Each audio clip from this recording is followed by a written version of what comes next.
Hello, everyone. We hope you had a great spring break. Welcome back to Titan Sports. I'm Francisco Molina. Hey, everyone. I'm Colin Costigan. How's it going? I'm Noah Segovia. And I'm Eddie Bruegger. We're here to get the ball rolling to provide you with your weekly sports updates. Welcome to Titan Sports.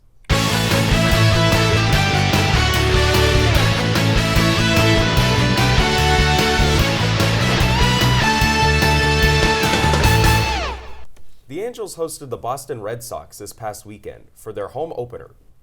The Angels entered the weekend riding a 4-game winning streak. The Red Sox bats came alive Friday night as they hit 3 home runs in the second inning. The Angels would fight back as Logan O'Hoppe hit a game-tying grand slam in the bottom of the 6th. The Red Sox would score a run in each of the 4 final frames to win 8-6. On Saturday night, it was a pitcher's duel between Reed Detmers and Garrett Whitlock. An error by Rafael Devers would allow the Angels to score 2 runs in the bottom of the 6th and never look back. The Angels won by a final score of 2-1. In the final game, the Boston Bats woke up again as they scored 12 runs in the finale. David Hamilton hit his first career MLB home run in the win. The Red Sox won 12-2 in the series to take the series match. Angels first baseman Nolan Schnabel had his on-base streak snapped at 30 games. This comes after a scoring change by MLB in a game played a week ago. They changed his single in the 9th inning to an error, ending the streak. This is the 3rd longest on-base streak to begin an MLB career in the MLB. All glory goes to the South Carolina Gamecocks women's basketball team, completing their undefeated season at the 2024 NCAA Women's National Championship. Defeating the Iowa Hawkeyes 87-75, they become the first team since the 2000s to win a title without their primary starters that reached the Final Four from last season. Although the starters are considered the best players on the team, the leading scorer for the Gamecocks came from the bench as it was Tessa Johnson with 19 points. The Hawkeyes were eager for this head-to-head, playing 3 of their starters for at least 40 minutes. Caitlin Clark, being one of the 3, was the leading scorer for the game, racking up 30 points, 18 coming from the first half. This matchup was considered a revenge tour for the Gamecocks, losing to the Hawkeyes last year in the Final Four. They joined the 1991 Tennessee Lady Volunteers to win the national championship against the opponent that eliminated them in the previous tournament. Head coach Dawn Staley's 3rd title also joins her with the greats of Gino Auriemma, Pat Summitt, Kim Mulkey, and Tara Vanderveer, becoming the 5th head coach to win 3 national championships. The stars were aligned for the Gamecocks as celebrities like Lil Wayne and LeBron James poured an abundance of praises to the 2024 national champions. The grandest stage of them all kicked off last Saturday and ended on Sunday with one of the greatest endings for professional wrestling fans, for them to remember. With many high-profile matches and celebrity appearances, WrestleMania 40 had to offer.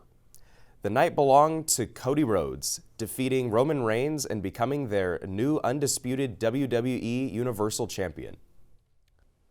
The win came with tremendous amount of adversity for Rhodes, losing a tag team match the night before against Roman Reigns and The Rock.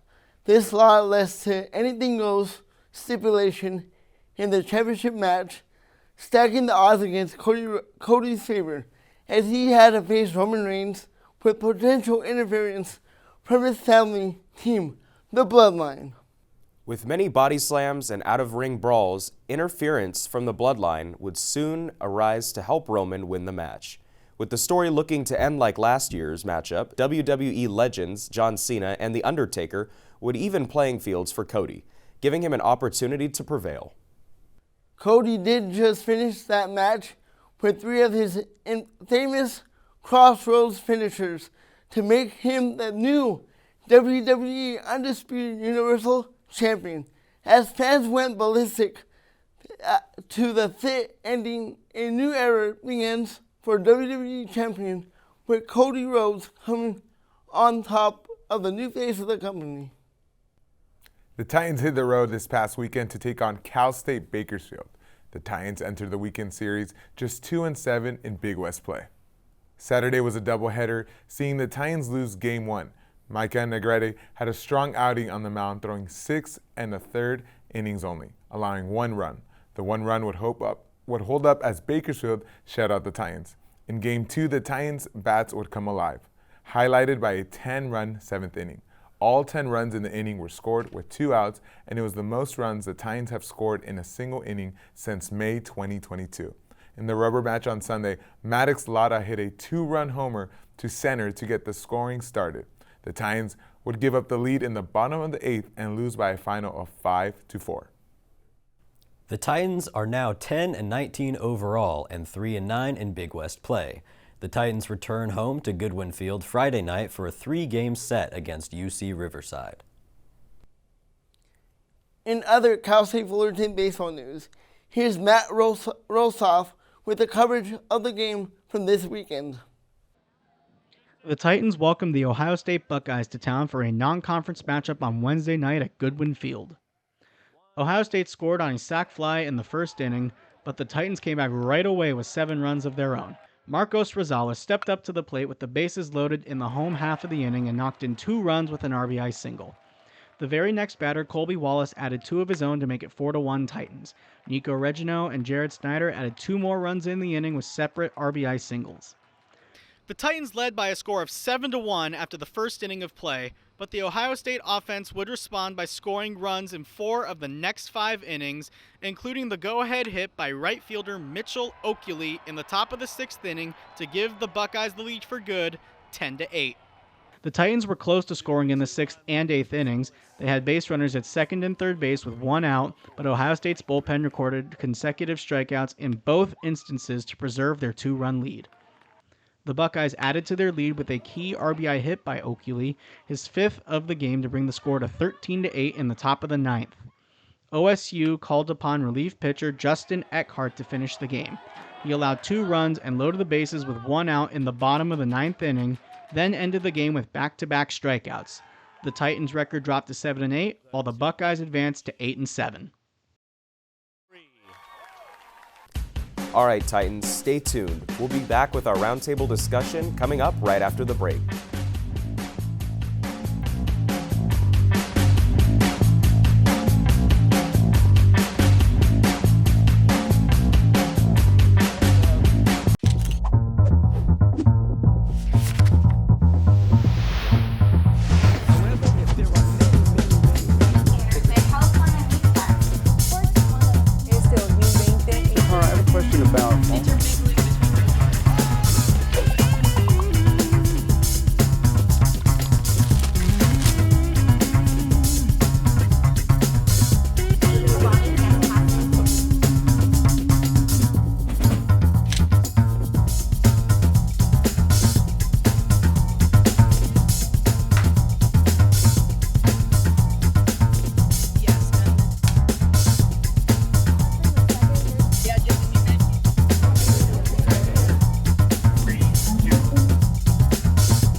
All right, so I'd like to begin our discussion talking about the Angels, of course. So most of their wins this season have been by 3 runs or fewer. Meanwhile, most of their losses have really kind of been blowouts. For starters, to mention starting pitching, actually, with Canning, Sandoval, and Silseth, they all at least have 6+ ERAs. They do, like Reed Detmers and Tyler Anderson have been doing really well. And of course, I also want to mention Trout. He currently leads the team in homers, stolen bases, and runs created. And another interesting thing is that his last 10 homers have all been solo shots. So given kind of like what you could see from both pitching and hitting, what do you really think they need to focus on first? I think they need to focus on some good bullpen additions besides Esteves. I know there's some other guys, but I want to give props to Tyler Anderson. He leads the league with a 0.0 ERA. And he's been dominant in just 2 starts. He hasn't allowed 1 run in 14 innings. That is actually an Angels record. Yeah. Absolutely. I think I really like the way that this organization is working in this post-Otani era that they've found themselves in, still trying to find their identity as well as an organization. We know that the ownership has had its problem with the fan base, but I think that what they're doing in the clubhouse, it shows to be working little by little. I think it still has a long way ahead of them. I know Trout said that he wanted to win a championship with Anaheim. Disneyland is down the street where dreams can still come true, because I don't think that's going to happen anytime soon with this organization. But just consistency, like Noah said, and just win one game at a time, because that's what the fans can ask for at the very least at this point. Yeah. Go ahead.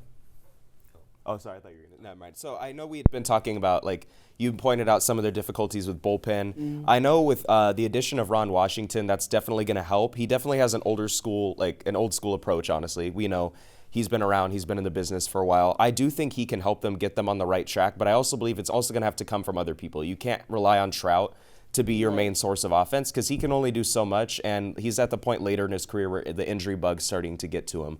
So I feel like it's going to have to come up from those other guys like Logan O'Hoppe, like you had mentioned. These other batters are really going to have to take a stride up to really support him, because I believe it was their opening day game where he was the only Angels starter that had a hit. It was one homer. They scored other. Yeah, they lost, like, I believe it was 11-3, and the other runs, the other hits came from their bench. So it's like the starters really need to help them out. Yeah, and then after that game, Ron Washington had a players meeting, and it changed the whole dynamic. And Trout said to multiple reporters, the mojo in here, the dynamic is very good, and everybody wants to win.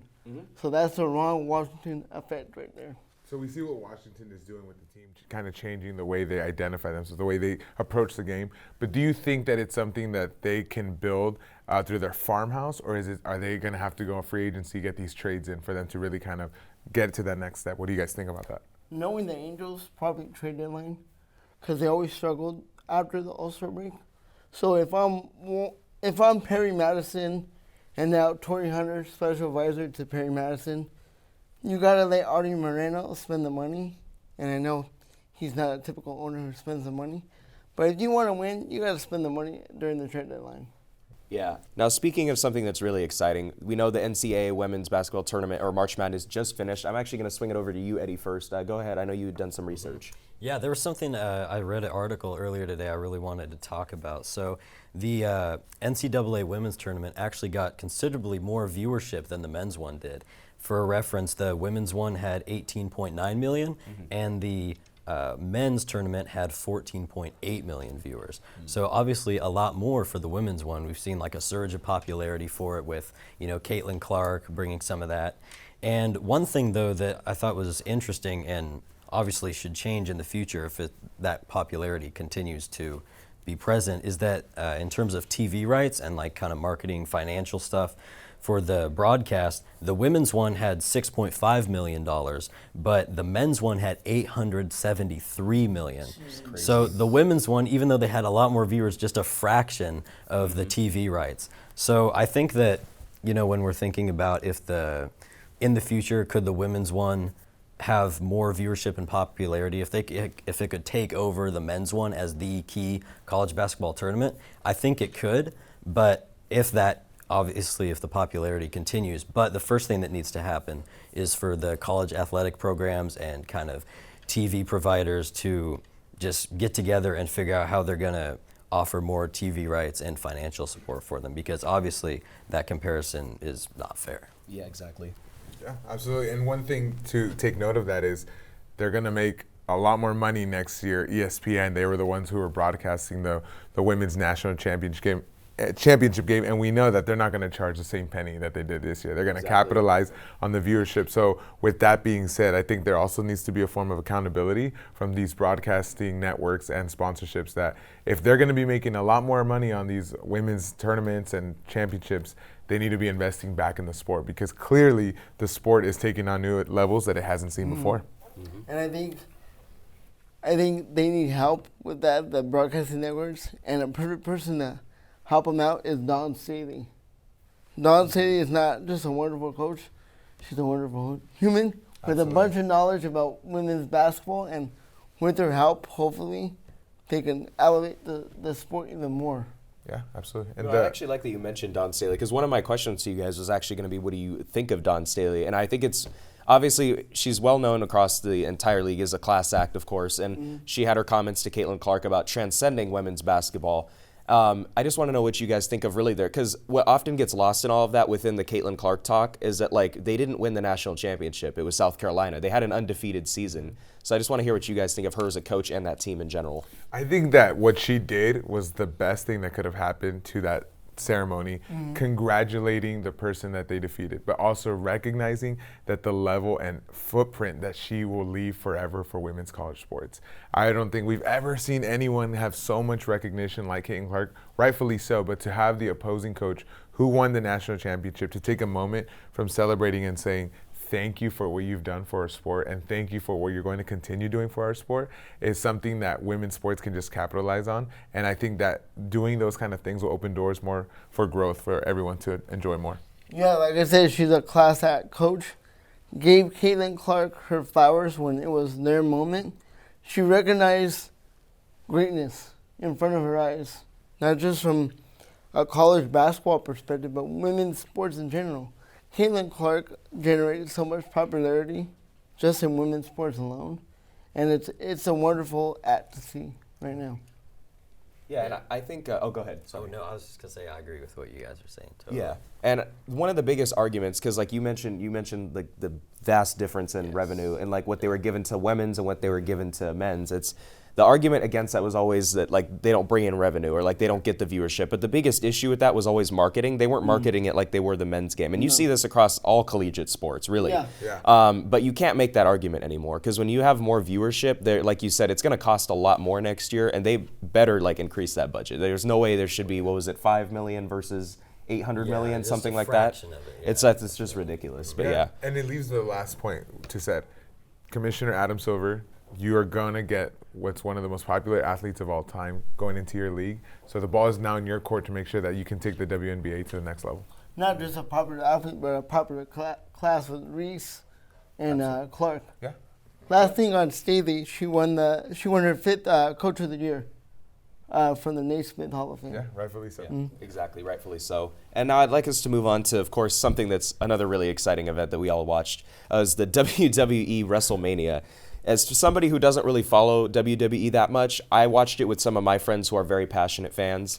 And I don't know what it was. Like, for me, most of it was really exciting. And then when they brought John Cena out, we were all really excited. Yeah. But then once I heard that bell, I actually was really into it. We all got out of our seats. So I just really want to know what you guys thought of that. I think their production just increases every single year more and more. I mean, we know that it's scripted, but the way that they're being able to entertain people through sport that's already pre-scripted, I think that their creativity that they do. I mean, WrestleMania was big when I was a little kid, but to see how much it's grown even more now, it's just great to see for the sport. And I'm excited for what else they'll be producing in the future. Yeah, I believe WWE, not just WWE, pro wrestling in general, is a much watched sport right now more than ever. And I've seen the growth being a fan of WWE, 5-6 years old, and with the acquisition of the TKO Sports Group with the UFC, it elevated WWE's market value up, not just for the talent side, but the business side. And hey, all praise goes to Triple H. It's the Triple H era right now. Yeah, absolutely. Yeah, as someone who really hasn't followed WWE at all, I was even excited watching the clips, even though I don't know, what's on the line, the stakes, the history. But I think it just has potential to bring in a lot of viewers, with the villains and the characters, and I think it's going to do really well. And then, what we were talking about earlier, the celebrity involvement. Yeah. Oh my God! Yes. Like, you had George Kittle come, Rob Gronkowski. And then now Speed with the Prime. That was a hilarious moment. He got RKO'd by Randy Yeah. Orton. Yeah. And then, of course, Snoop Dogg. He's always there having a good time. He's Showtime. He's Yeah. Showtime. Yeah. I mean, it was amazing to watch as somebody who doesn't really follow, and to see Right. where it's going to be going from here is going to be really interesting. And now, while we still have time, I'd really like to talk about our softball team, because I feel like they haven't gotten the attention that they deserve. I mean, they're 24-13, and they're 10-2 in conference play. So a couple of players I really want to mention, of course, that we've all seen being at the games and just really following their season. Megan Delgadillo, she is batting .430 with 13 RBIs. She has an on-base percentage. She has on base of .460, and another thing, she's 32 of 33 on her stolen base attempts, which is just ridiculous at this point in the season. And then, of course, Haley Rainey has been insane. She has a 1.68 ERA in 112 and 2/3 inning pitched with 98 strikeouts and, of course, 7 complete games. I've seen 2 of those. So it's just crazy because it's like this team, what I want to hear from you guys, just based off of what I mentioned, what do you make of this team and what do you think it is that they have that they've done so well? I think that they just have this energy that they bring to each game. It doesn't matter who the opponent is. We're covering them with ESPN Plus throughout the season, and the energy that they bring, whether from the pitching or their outfielders, it starts all the way from the top to the bottom, where they just collectively, as a group, think we can beat anyone. Yeah, they're peaking at the right time. They're 9-2 since March 16th, so good luck to them, and hopefully all the best. All right, Titans, that is all the time we have for you today. Thank you so much for tuning in. I'm Colin Costigan. Hope to see you again soon. I'm Francisco Molina. Thank you for watching. I'm Noah Segovia. And I'm Eddie Bruegger. Give us a follow on Instagram and Twitter if you haven't already, at Titan TV CSUF, to keep you updated on all things sports.